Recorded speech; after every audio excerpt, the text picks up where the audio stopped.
Welcome, welcome, welcome.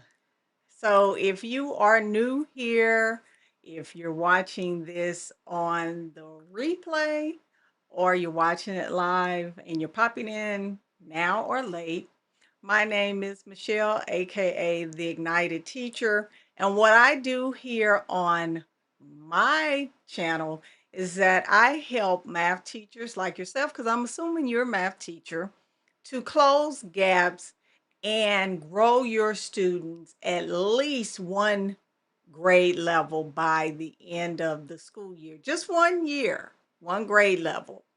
And I do that with providing tips, like I'm going to provide some of my knowledge as a 26-year veteran teacher in public education, urban education, serving in underserved communities. So I want to thank you all for chiming in tonight. Wherever you're there I am. Wherever you're watching from, thank you, thank you, thank you. So, without further ado, because I don't want to keep you all night, I try to keep it to about 30 minutes of my live streams. I live stream every Sunday around 5, 6, or 7 because my life is hectic. If you follow me on social media, you know that I am running for state representative. I am getting out of my comfort zone. So I've been doing campaigning, and I'm really excited about this new chapter of my life and this new journey. Um, I believe that I'm going to win this seat.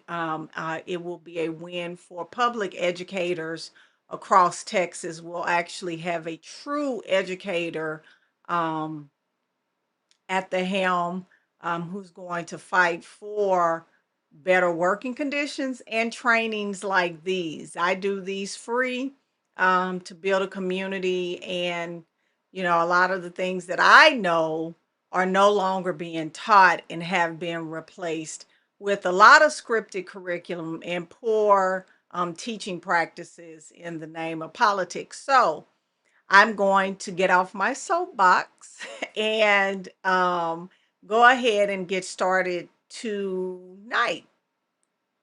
And I'm gonna start off with this. Ooh, my little I don't know what happened. All right, so I host free workshops, and this is the November workshop. I know it says December, but it's a November workshop. And the reason is in December, the end of the first week of December is the last week of every month. But this one is because of the holiday, Black Friday, Thanksgiving. So I moved it to the first weekend in December. So, which is great because guess what? That next week, I'll be going into the 12 days of giveaway. That's one of my favorites. The 12 days of giveaway. I cannot wait. I'm excited this year because I have two memberships, and I'm going to be offering some a free couple of months in my memberships. And I'm excited about getting that up and going. I've been working on it. Well, I've started with some new ideas and revamping it from the previous years. So, this is December 6th. It is one of my workshops, adjusting instruction, adapting math lessons while you're teaching. And I know that's hard for a lot of teachers, especially teachers that are new to the profession, because it depends on your content knowledge. That's what you know. And if you don't have content knowledge or instructional toolbox and know what to look for and how to adjust it really quickly with those students, you're going to struggle with this. And I do believe this is on a lot of the teachers' evaluation systems. So look for that link in the description of my videos, or let me go ahead and pop it in because I have it up. I didn't think I had it up. Let me put it in the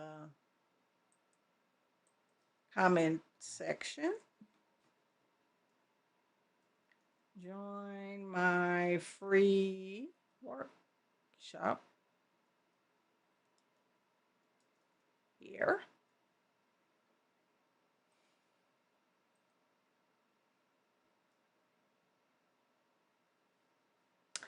There you go. That is, and let me see if I can pin it. Yes, I'm going to pin that message to the top. So you can, if you're watching this on the replay, you can click that link and join my free workshop or workshops. So moving on. So tonight's live stream is about, let me make sure I have my trusty notes because I forget.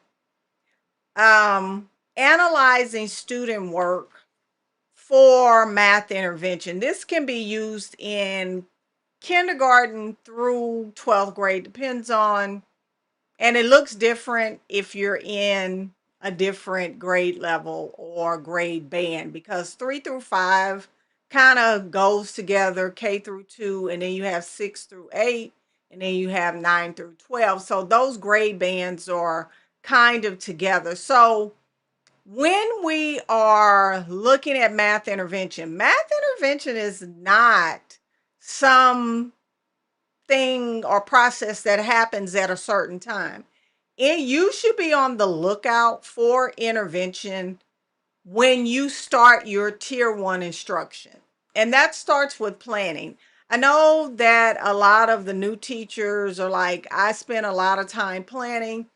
Planning should not take you that long. And that's something I'm probably going to have to address, because I think there's this idea that, especially with these new administrators, that you're supposed to be planning, planning, planning. The biggest chunk of your planning should be your activities, not the other stuff, because it should already be there for you. As far as your student expectations, your objectives, that stuff is on. The biggest part is the activity. And if you're not spending most of your time on your activities, then it's going to carry over into your instruction, because the activities are where you get your observations from. And this all begins with the math intervention cycle. And the assess part, I talked about that in other videos. And once this uploads, I'm going to add some cards where you can click the link to see about what is the assess part. And I talk about qualitative and quantitative data. And the observations are, this is the student work analysis is in the diagnose part. It's just like a doctor. When you go to the doctor, you tell you that the doctor, I know they always ask me, because I don't know, in my adult life, I've become a chronic sufferer of seasonal allergies. I don't see how people who have allergies all the time deal with it. So I become a seasonal allergy sufferer. So when I go, they'll ask, what are my symptoms? How long have they lasted? And approaching math intervention and diagnosing or trying to pinpoint what the student's misconceptions or gaps are, you have to take that same approach. But you have, as a teacher, you have to know what you're looking for. And this starts with the student work analysis. And I'm going to read my 5 questions. So the first question is, based on the student work, what concepts does the student understand? You can't always jump and say, oh, they don't understand this. What do they understand? What do they understand from your lesson? And what were you expecting from the student? Okay, so that's where you start, not from a deficit place. What don't they're not getting it. I've had teachers when I was a master teacher. I had teachers like they don't understand anything. They have to understand something, because what I do know is in my years of experience, they know something. Now, it might be real disconnected and mumble jumbled, but they know something. And you're looking for those things. What do they know? The second question is, what concepts does the student not understand? So now you get to, okay, what don't they understand? But here's the thing. If you do not have what mastery looks like in your head, or something to where what you're expecting, you can't really come up with a picture. And I'm not talking about something that you have to spend a long time um, preparing. You just say for math, even with problem solving, because with math, it can be problem solving or it could be the math. It's two different things. And if it's the problem solving, it may be a reading issue. So you have to look at both things. It's not always a math issue. I've had students who struggle with reading that did computation and understood algorithms flawlessly. So you can't always say, oh, well, I'm just looking at the math, because you have to understand if they can't problem solve and think through the problems, then it's going to be an issue. So, third question, at what grade level are these concepts taught? So, say for instance, and I'm going to go up a little bit to middle school. We'll talk about sixth grade. So, we did ratio and proportions. So before you teach report proportions, you have to teach the different ways that ratios can be created. They can take on the appearance of a fraction, which ratios are comparisons. They can use the word to, or they can be created through colon. So say for instance, I have 6 red apples to 3 green apples. So that will be 6/3, 6/3, and 6:3. So there's your comparisons. Well, student understands that, but then you get to creating ratios with problem solving. Now you have the text, and then you see the student's level of mastery begin to decrease. So you're like, well, what's the problem? I know the student understands ratios, but it's in fraction form. That's the thing that has changed. And in mathematically, in my mind, I always look at what has changed. And I'm going to be honest with you, I teach a certain way so that when I have to diagnose issues with students, I know I only change one or two things. So it can only be those one or two things that I change. So I keep a structure in my teaching. And the way that I teach is the way that I teach. Like some teachers teach a certain way. I am the same exact way, because it's just like with science. Scientists, they have variables, and they know if they change one thing, they know that that is the only thing that was changed that can cause a difference in the outcome of the experiment. It's the same thing with teaching. So, at what grade level is it taught? So, if this student is struggling with equivalent fractions, guess where I know equivalent fractions are taught? They're taught in third and fourth grade. That's where they begin. So, in my other video, I talked about um, diagnosing gaps and using Achieve the Core. And you can find that on my YouTube channel. I think it was a couple of weeks ago. Then number 4, what is the student's worth ethic like? Is he a can do but won't do students? Work ethic means, okay, you have a student. Some of those kids, I've had kids, oh my God, that have struggled, but they will work, and they tried so hard. And those students I loved. But then on the other hand, you have Mr. and Mrs. High Achiever who gets something wrong and then they go into a complete meltdown. Yeah, go figure. So there are different students, can do, won't do. There are some kids, especially a lot of your high achieving kids, can do, but won't do. A lot of those children are going to look for, yeah, they're going to look for some easier way to do things. And they love to say, oh, I did it in my head. I said, well, unfortunately for you, I'm not a mind reader. So, yeah, and you will have those, and that's classic for gifted and talented children. They are, a lot of them are not motivated, and a lot of them, unfortunately, they see themselves as, if I don't get an A, oh my God, it's going to crumble. I can't remember. I can remember when I was teaching fifth grade and they made me teach an above grade level math class for fifth grade. And I had some kids literally like freaking out. I've never had a B in fifth in math. My response was, well, welcome to fifth grade math, because you don't just get an A because you had an A from kindergarten through um, fourth grade. It doesn't work like that. So, number 5, where should you begin your intervention and why? And that brings me to this next slide.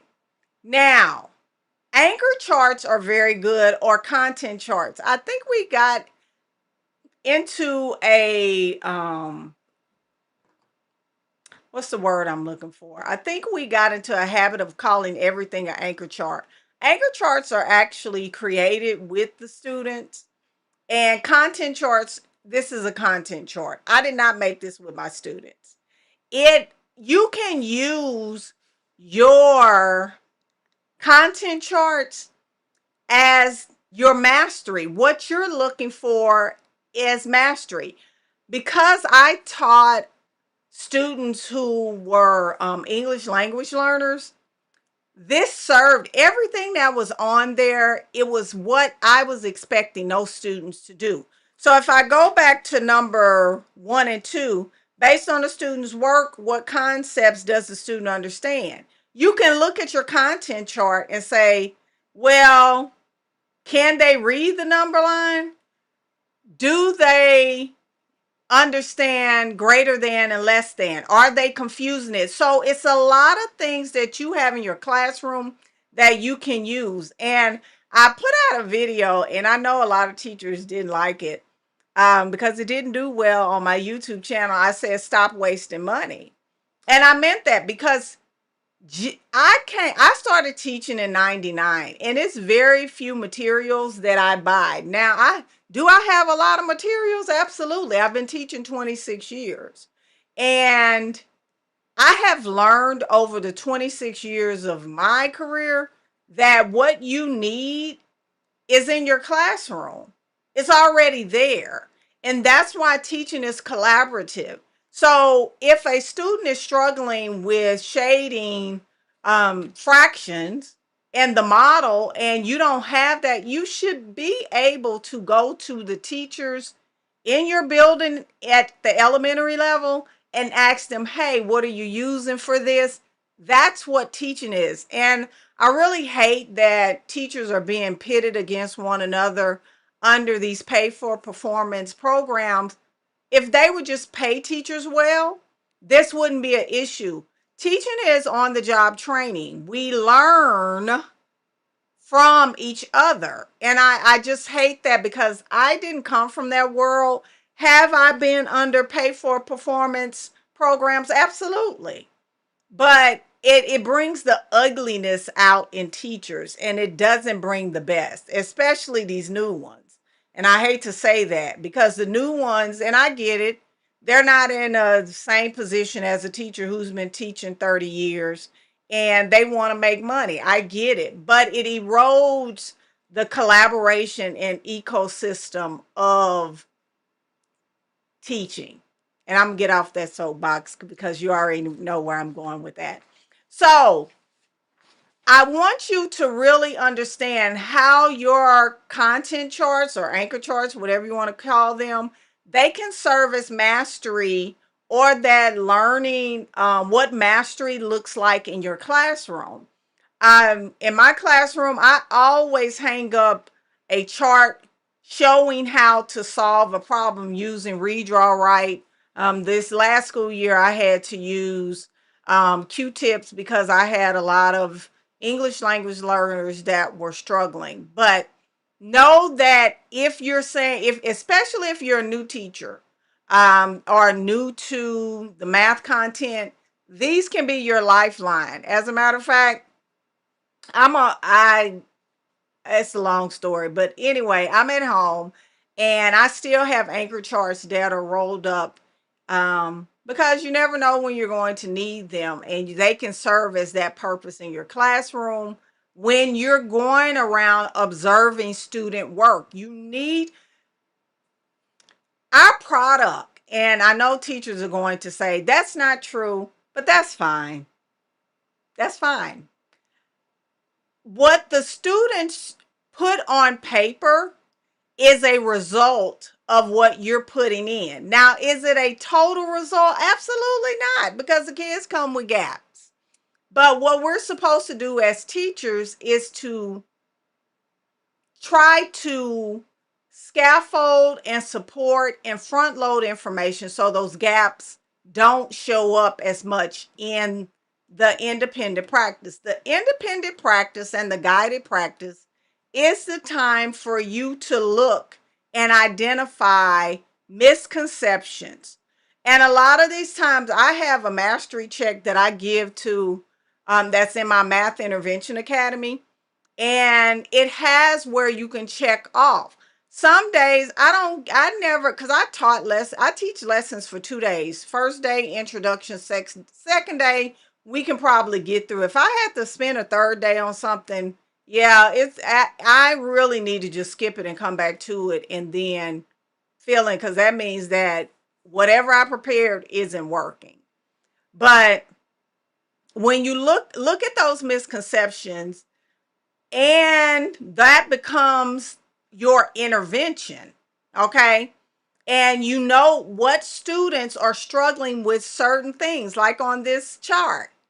If a student is struggling with shading, you note that, but you have to have something to write with and make notes, because I know some of you all like, I write it on my thing and I have to, yeah, you're not gonna have time for that. You're gonna have to go old school, paper and pencil, and then you might want to transfer it. But for math intervention is messy and it changes. It's fluid. Kids start learning stuff and then they start moving. Then some kids, you're like, oh, you didn't get this. And then, it's a constant movement when you are closing gaps. So that was one of the things that I wanted to cover. And then here are some strategies let me move on, for your can do, won't do children. One of my things when I was working at a school, it was slated to be taken over by the state because it had been failing for 5 years. And I had high achievers in there, and your high achieving kids will get bogged down with students who are struggling. So I'm a big proponent of cooperative learning, and I will put my students in groups homogeneously, sometimes depending on what I was teaching. So what I knew about my tier 1 kids, your on grade level kids or kids that are below grade level, the next day they're going to get that lesson the first day.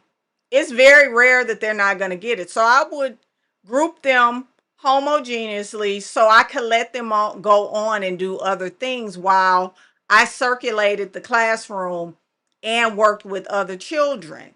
Because from the first day, you should have your little sheet saying, okay, these kids are struggling with this. I'm teaching it a second day, and I'm going to address these misconceptions in the second day. That's how that happens. But if your students don't have that misconceptions, those kids can work independently on the second day, independent work, and you can give them some early finisher work, and the other kids you can continuously work with. If those students still don't get it on second day, then it becomes an intervention skill. That's how it works. And I know you're saying, yeah, that's a lot. It is. Practice makes perfect. I have had 20 years, well, 26 years of perfecting this. And it's not something that happens in a day. And you can't even make my process yours. Like the way I do things, I can give you the math intervention cycle, but you have to tailor it to how you work and how you process things. I can't tell you how to do that. I can give you suggestions. And then when you figure what your flow is as a teacher, flow, when you figure out that flow, then it becomes more fluid. And you're like, oh, I get it. I'm looking for this. Boom, boom, boom. I know what to do the next year. Boom, boom, boom. And even if you move to another grade level, guess what? You've been looking below and above. So it doesn't matter if they move you to another grade level because you know what's taught after the kids leave and what prerequisite skills they're supposed to come with.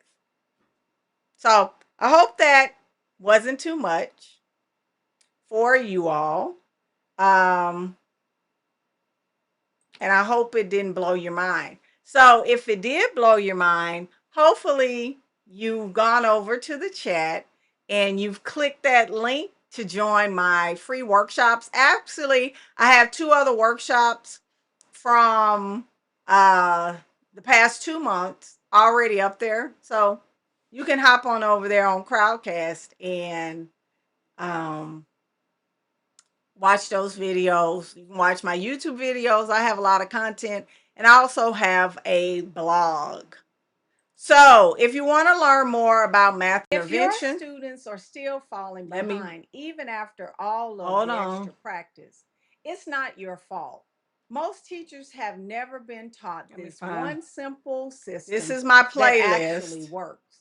Today, I'm going to show you a 4-step cycle that actually helps kids to catch up. Does this sound familiar?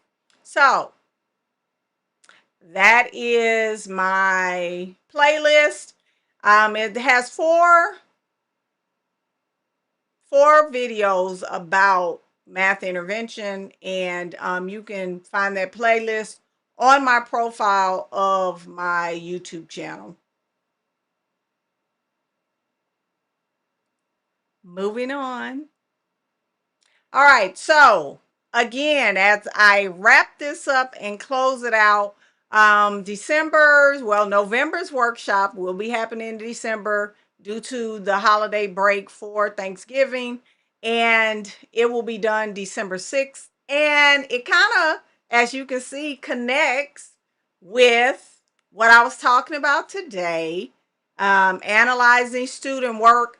Because if you don't analyze the student work while you're teaching, you can't adjust it. If you don't have any notes, you can't adjust it the next day or in the moment. And that's what we're going to be talking about in December. You don't want to miss that. And that link is in the comment section of this live stream. So thank you for tuning in. Our 30 minutes. I'm over my time, which I said I was going to do it in 35 minutes, but thank you.